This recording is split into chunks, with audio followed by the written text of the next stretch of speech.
It is without question Donald Trump's single biggest vulnerability right now, and the greatest threat to his standing even among his own voters and supporters. Remember, many Americans signed up for a wholesale disruption of the status quo and are not yet startled by the dismantling of federal agencies. Many of them wanted to turn the tables on some of our most trusted alliances, and many approve of more aggressive policies on immigration and deportations.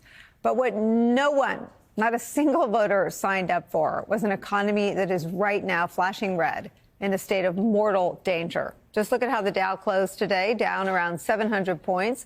Related or not, just this afternoon, Jerome Powell, chair of the Federal Reserve, expressed some concern today, suggesting tariffs and the uncertainty surrounding their implementation could soon force the central bank to balance two somewhat conflicting goals: controlling inflation and supporting economic growth. The New York Times today adds a new layer to all this. Quote, economists and policymakers are still rubbing their eyes in wonder that an American president single-handedly threw the world into such economic turmoil and then celebrated. Consumer and business confidence has plunged.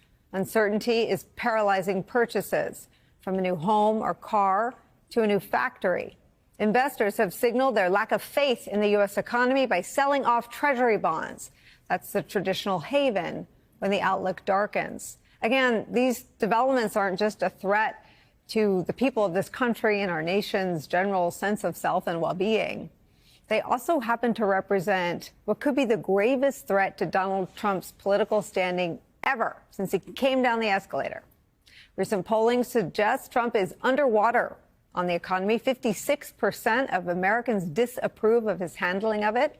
Just 44% approve.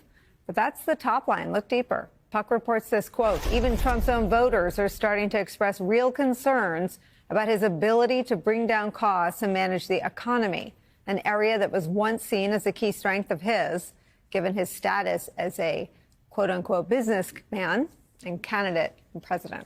Echelon found that while 74% of Trump 2024 voters strongly approve of his immigration policies, just 53% of his voters strongly approve of his handling of the economy. Indeed, there are red flags for Trump lurking in every corner and crosstab of the Echelon poll. Only 44% of voters approve of his handling of the economy, down 5 points since February. On tariffs, 55% of voters disapprove, up 6 points from February. A massive 70% of all voters now say they are concerned about tariffs. A measly 11% of voters say tariffs should be a top priority for the U.S. economy, a hilariously bad number for a key presidential priority. Today, those starved for signs of life from Trump's political opposition would be heartened to see what is actually happening, especially what California Governor Gavin Newsom announced, that he and his attorney general are suing the Trump administration in federal court over those sweeping tariffs. Watch. We're asserting ourselves on behalf of 40 million Americans. And I imagine if you caucus those 40 million Americans, you'd find few, I don't care where they were in the last election, that are celebrating this uncertainty, that are celebrating the largest tax increase in modern U.S. history. It's where we start today with some of our most favorite experts, reporters, and friends. CNBC senior economics reporter Steve Leisman is back. Also joining us, David Frum, staff writer for The Atlantic, host of the new video podcast, The David Frum Show. With me at the table, New York Times editorial board member, MSNBC political analyst Mara Gay's here. All right, Steve, I feel like everything, you're E.F. Hutton. I just dated myself forever, but what you say comes to pass, sometimes not in the next news cycle, but certainly by the next couple. And the economic underpinnings of what roiled the markets seem to have seeped into the minds of the voters and the people of this country, but perhaps more notably today, the Fed chair. Tell us what's on your radar. So we got a 1-2 tariff punch to the market today. We began down sharply when NVIDIA, which you may know is one of the highest flyers of the 7 highest flying stocks we had, announced that it was going to take a very large charge because of a new a restriction being put on the export of chips that it had designed to meet prior export restrictions.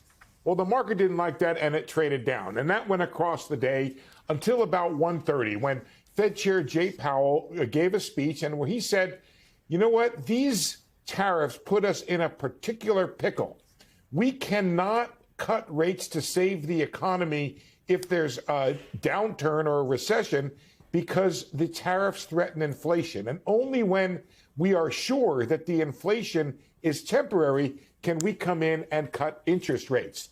Now, of course, this is a particular situation because the Fed usually doesn't have a dilemma between these two situations. When unemployment falls, inflation. When unemployment rises, inflation falls.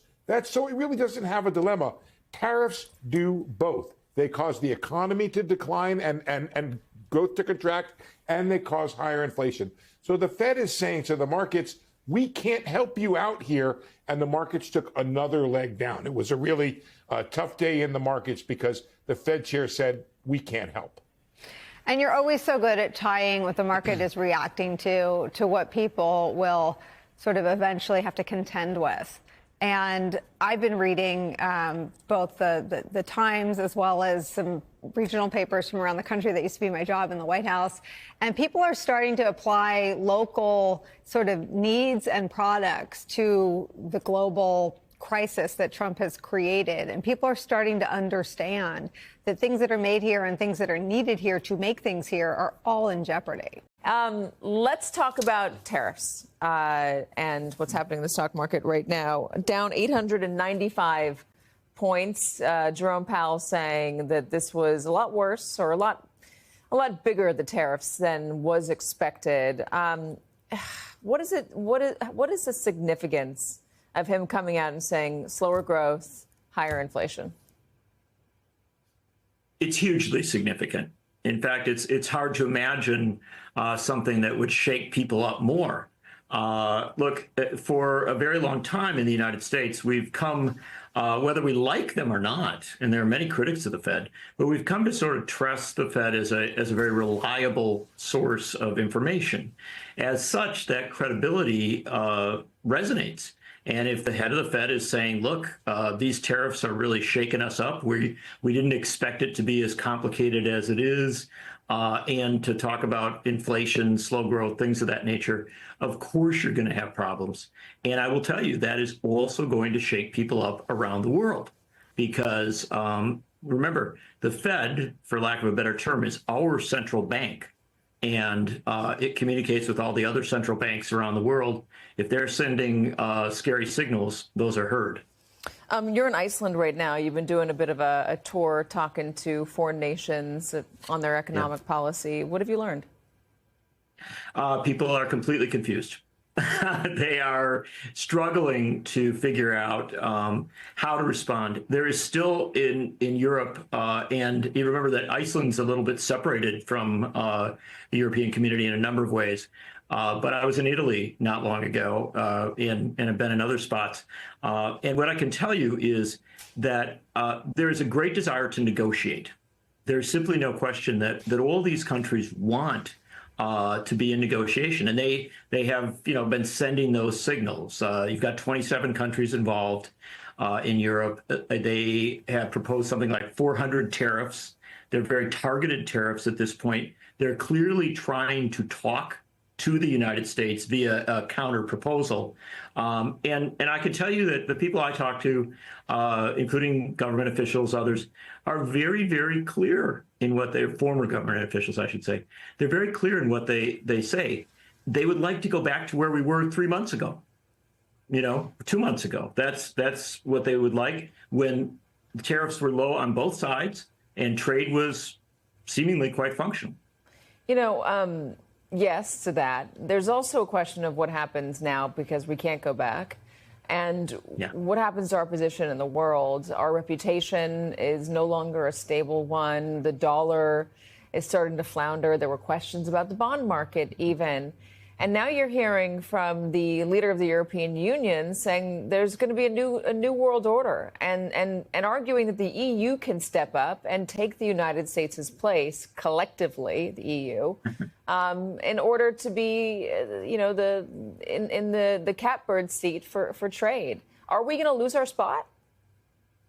I do think that's a bit optimistic on the part of the head of the EU that they can step up in a world that also includes China and a number of other rising countries. And so I think that the core message, though, is one that's legitimately put in play. And you ask, could the United States lose its place? There is simply no question that if the United States becomes an unstable partner, right, that countries are going to look elsewhere.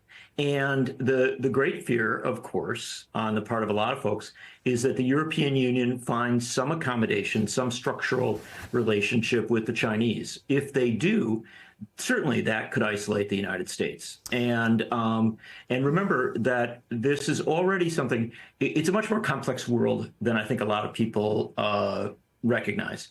The Australians have unique relationships with the Chinese, as an example. Chinese trade with a lot of other countries as well, and have done a lot of work in Africa and in South America.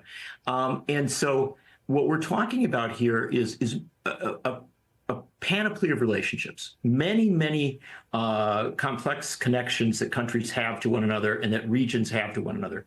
At this point, the United States is very central to all of that.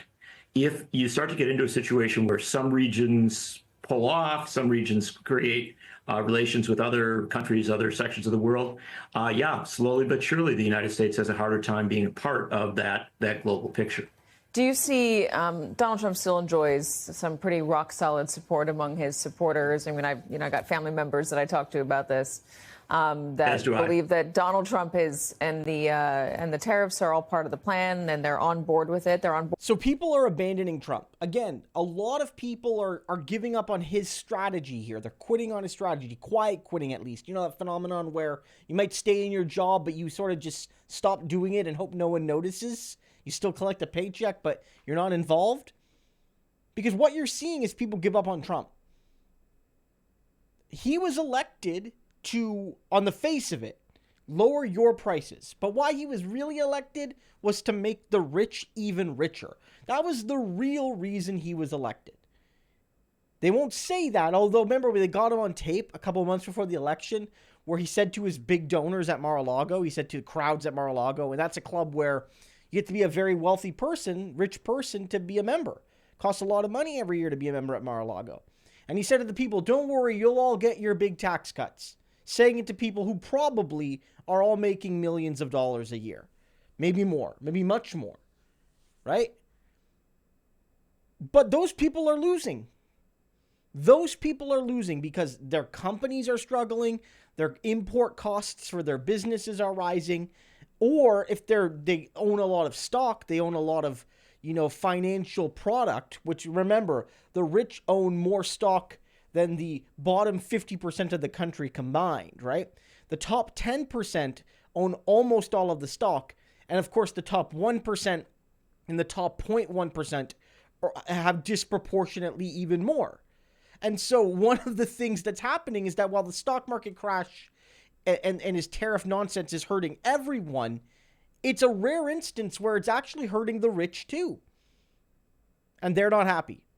Donald had one thing he wasn't allowed to do. Let the rich down, and he did it.